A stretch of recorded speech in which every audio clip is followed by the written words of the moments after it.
Thanks for tuning in today. I'm Dr. Nick, the Incrementalist. Join me as I seek out the small incremental changes being applied in other industries that we can learn from and that can be applied in healthcare. Can these changes bring immediate value, but also add up to the big improvements and revolution we need in healthcare? Come along with me to explore the possibilities. My innovative guests from around the globe have used small incremental improvements to achieve their moonshot. And today, I'm delighted to be joined by an old friend and colleague, Phil Curtis. He is the director at First 30. Phil, thanks for joining me today. No, it's a pleasure, Nick. Lovely to be with you. So, you and I have a long history. We've worked together in the past. We've actually traveled the world a little bit. But for the benefit of the listeners, help them out. Tell them a little bit about your journey to where you are as the founder and director of First 30. Yeah, sure thing. The journey actually there's two pathways to it. First being the business route, which I was originally a mechanical engineer and was a manager at the Rover plant, the vehicle assembly plant at Cowley in Oxford. And from there realized I wasn't particularly good as an engineer and was a bit better at running companies than building cars. So I got myself into a consulting role with the Big Four, Big Five, Big Six firm, depending on the period you're in, KPMG, which of course is where you and I first came into contact. I was really fortunate. They had a very, very good international placement program, and as you'll remember from this, I got placed into Bahrain and took my young family out to Bahrain for 3 years, coincident with you being in Saudi Arabia. And so we had a very, very a good crossover at that point. And since then, I've been back in the UK, building businesses and working in sort of publicly financed, publicly funded companies. And last year, decided that with a slight milestone birthday, it was time for me to slow down a little bit and possibly give something back to the next generation of entrepreneurs and business builders. Hence, I started First 30 as a way of helping technology companies, technology entrepreneurs start up, grow, and develop their case. So you're right, Phil. We did. We both had the fortune of working in the Middle East. I was very grateful for that experience and the opportunity to both experience other countries and cultures, and also the opportunity to learn from others as a simple physician working in the consultancy world. But over the course of that time, one of the things that struck me, in hindsight now, was that I was, for the most part, unaware of a medical condition that you'd been living with for a long time. Tell us a little bit about that. Yeah, thanks, Nick. That's the second leg of the how I got here story, really. I'm a type 1 diabetic, and I was diagnosed very young at the age of 5. And diabetes in that form is one of those things which, if you manage it carefully and closely, doesn't have to be that obvious. It can be very intrusive. If it goes wrong, it can be so intrusive and so damaging. But if you manage it smartly and well, nobody needs to know outside of your very close family and your very close friends. And so, I was diagnosed at 5, bad measles case and very, very high temperature that provoked an autoimmune reaction and killed the pancreas. So from then on, I've been working through using as much of the advancing processes, the advancing technologies that are available to me. I've always had this engineering curiosity about it. And so it advances in insulin delivery, but more importantly, in the early days, was advances in testing. So how does one know the body condition? How does one know the blood sugar levels? And when I first started, it was weeing into a pot and having to use a test tube with a tablet, which would go either blue, which was good, sort of orangey, which wasn't good, yellow, which wasn't so good, and a very dark orange color, which meant, you've overloaded the sugars. And since then, of course, we've gone through the finger pricks, and we've gone now into subskin sensors. I've always been involved. From the very early days, I was lucky enough to be looked after by the Oxford University Hospital when I was here with the car factory. And they were one of the most advanced researchers, developers of treatment techniques and technologies. So I've always had that connection. And, I'm 60 years old now, 55 years in. That's a pretty good dose of experience and learning every day. New stuff comes up every day, and there's always new stuff to do. It's interesting. You bring up some history that's important to understand, and I couldn't have reconciled the tablets in a test tube, but the next innovation of that was dipsticks, and I think people would have been potentially more familiar with that. Although maybe that, well, actually, I imagine that's probably more familiarity because we saw that with finger sticks. That was still the same process. Yep. But the thing about the urine testing is that that's delayed. You're essentially looking at something that is delayed. And we moved up the chain to finger stick and measure the blood glucose. That was, I guess, an innovation and started to allow for better control. You've been hacking this and living with it for the majority of your life. Tell us a little bit about the experiences and, maybe some of the learning points, the highs and lows in there. Oh, and they've been many, because there's a curiosity that the targets now that we are aiming to achieve. So we sit here now looking for we set a range of blood sugar, blood glucose reading at the moment. So in the UK, we use a different scale. So 3.9 millimole per DL is the threshold for a low blood glucose. 10 is the threshold for a high blood glucose, and you're aiming to stay within that boundary. And currently, the target sets around about 70% of your time you should be within that range. That sort of range was absolutely impossible to achieve probably 5-10 years ago. Wow. And so if you think, when I was a kid growing up and going through puberty, the idea of staying within the bounds of a good target range was almost impossible. So you did what you could. And, the days of hyperglycemias where the low blood sugar events where, it gets a bit messy, you get really sweaty and you feel rubbish for a couple of hours. Similarly, the hyperglycemia where a much slower onset, and I found it a much actually more pervasive, this smell of this smell in your nose that really won't go away, because the insulin takes 2 hours, or pretty much always has done, to take an effect. So as an engineer with an idea of control systems, if I feel bad now, I've got to take a corrective measure that isn't really going to work completely for the next 2 hours. So the question mark of, have I done enough and should I do more? Only now through the ability to measure and monitor more closely can you eliminate that roller coaster ride.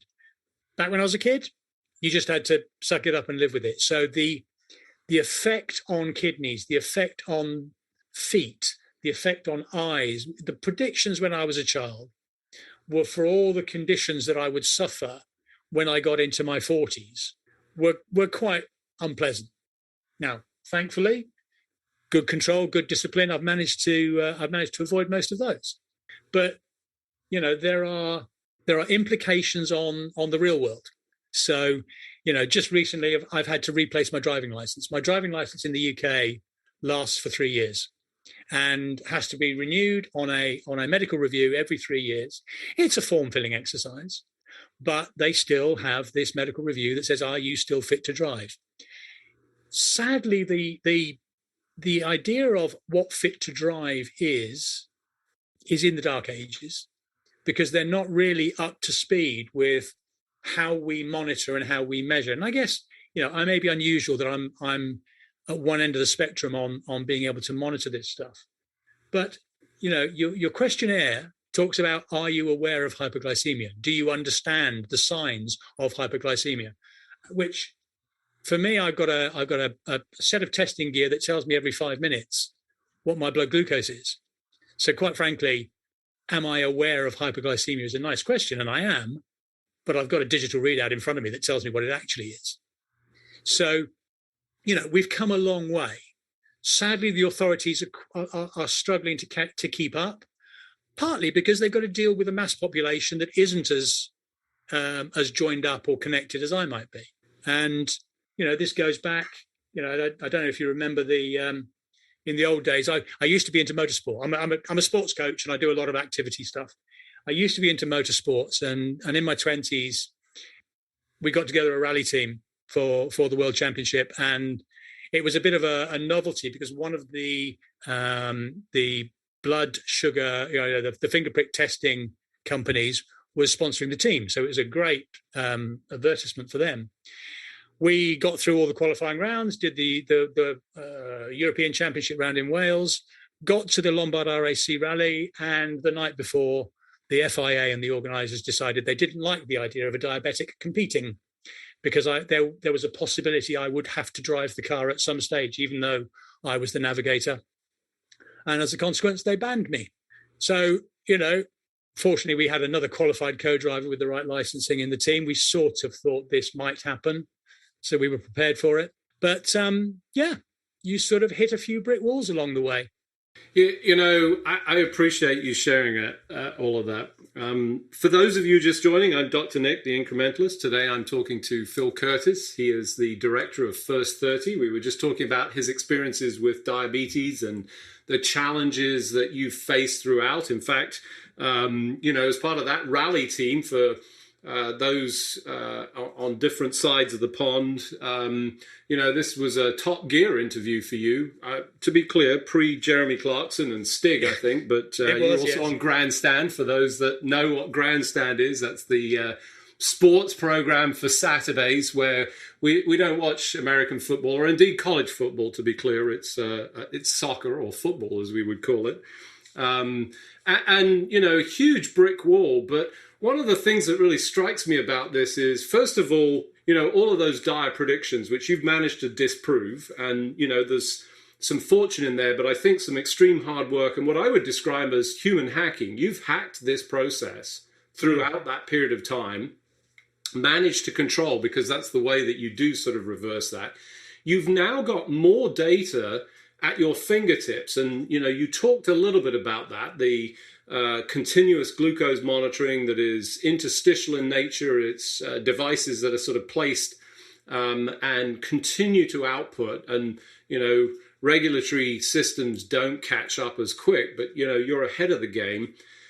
Tell us a little bit, as you look back, what you think about of the inflection points and the learning experiences that have really played positively to that whole hacking experience, and what I would call, for the most part, a positive outcome. Yeah, it's very. There are those little S-curve moments where you get to a peak of a trend. The first big one was, as you pointed out earlier, the blood, the finger prick strips to monitor blood glucose rather than having to do urine. As you say, urine is anything probably 40 minutes plus delayed from actual blood sugar, possibly even more. So the idea of having that close coupled relationship between what's going on in the body and what you know about it, that was a real turning point. And this was back in the 80s. So this was hence, the company that I was working with on the rally team were providers of blood sugar testing kit. I was a user of their kit. And I was interviewed on screen in the rally car doing a blood test. We literally came into the service halt. The mechanics jacked the car up and were doing things with the wheels and tires. My driver was out having a cup of coffee, and I'm sat there in my seat doing a blood test. Now, that would have been impossible. And so to be able to continue healthily through the night in that sort of environment. So that's a big, big step. The other step has been much more progressive, which is the improving quality of hypodermic needles and the insulin delivery pens, because I now have a delivery pen which I can change the needle every. The argument is you should have a fresh needle for every injection.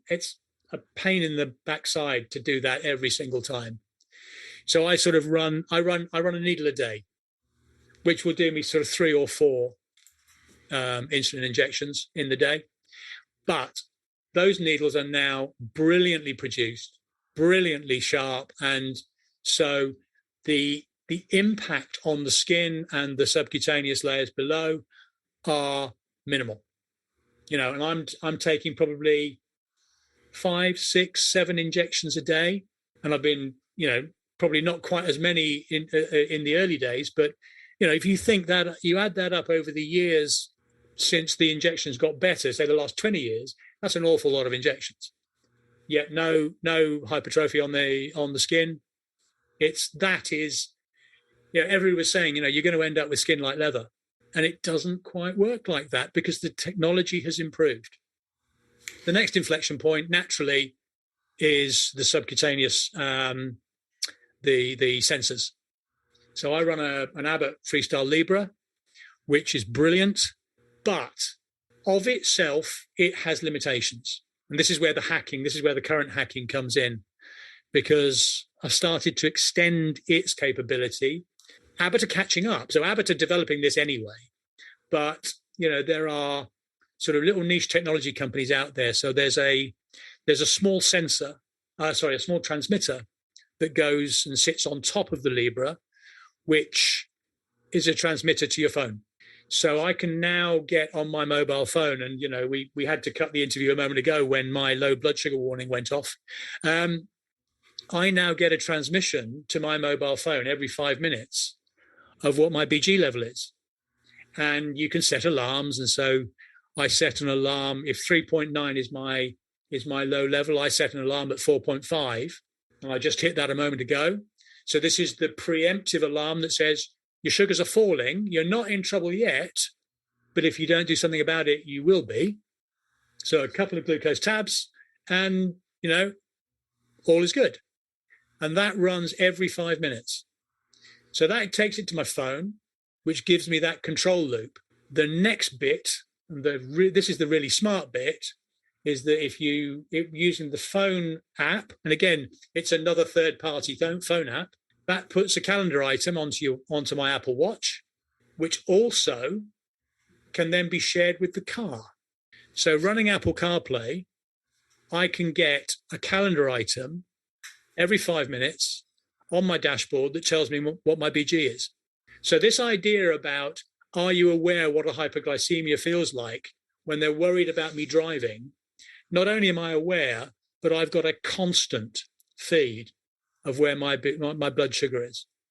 And this is where, when driving previously, you sort of did some tests before you got in the car. You sort of projected how long you were going to be in the car for, and you made an estimate of whether your sugars were going to rise or fall or whatever. And, that was pretty unreliable. And all you could go on was your own personal awareness of how you felt. Now, I know every 5 minutes, if it's inching down or inching up, I can do something about it. And this is what gives you that ability to stay in that green zone, stay in that that boundary of being in a good place. And so, from a therapeutic point of view, the impacts on eyes, kidneys, feet, circulation, and all those other bad secondary effects are diminished.